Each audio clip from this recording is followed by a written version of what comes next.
নমস্কার। দেরিয়াপুর অঞ্চলের অন্তর্গত বৈদ্যপুর গ্রামে আর এক চাষি ভাইকে আমরা পেয়েছি।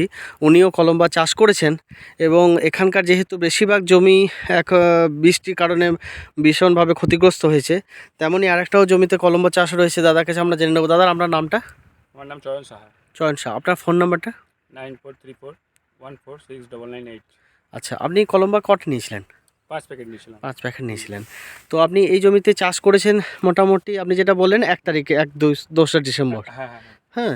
তো আমরা দেখে নেব জমিতে এখন আলুর সিচুয়েশনটা কেমন। আচ্ছা, একবার দেখান। ঠিক আছে।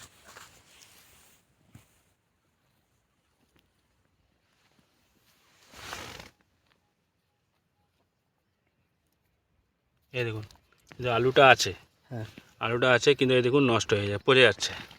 এই দেখুন, এটা যেমন গাছ বেরোচ্ছে, কিন্তু আলুটা পচে গেছে। পচে গেছে। এই যে নষ্ট হয়ে গেছে। তো কি এই গাছটা উঠবে না। এটা উঠবে না? না, এই গাছটা কোনো দিনের জন্য উঠবে না।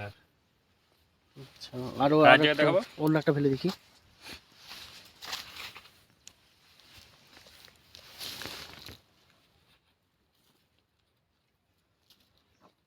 এই দেখুন, এই আলুটা যেমন গাছটাই ওঠেনি, অথচ পচে গিয়েছে। এটা একদম একদম নষ্ট। আমরা দেখছি। হ্যাঁ, এটা পুরোটাই নষ্ট। পুরোটাই নষ্ট হয়ে গেছে, একদম এটা পুরোটাই নষ্ট হয়ে গিয়েছে। এর গাছটাও বেরোয়নি, ডেকুরো হয়নি, কিন্তু আলুটা নষ্ট হয়ে গেছে। আপনাদের এখানে ওই সব ম্যাক্সিমামটা কেটেই চাষ পোতা হয়, তাই তো? হ্যাঁ, আমার এখানে কেটেই চাষ করা হয়।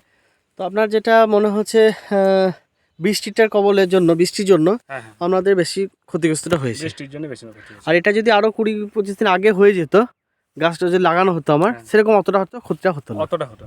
ঠিক ঠিক আছে দাদা, আমরা আবার এর পরবর্তী সময় আসবো এবং আলুটা আমরা দেখবো যে কেমন হয়েছে না হয়েছে। আচ্ছা, ধন্যবাদ দাদা। ধন্যবাদ।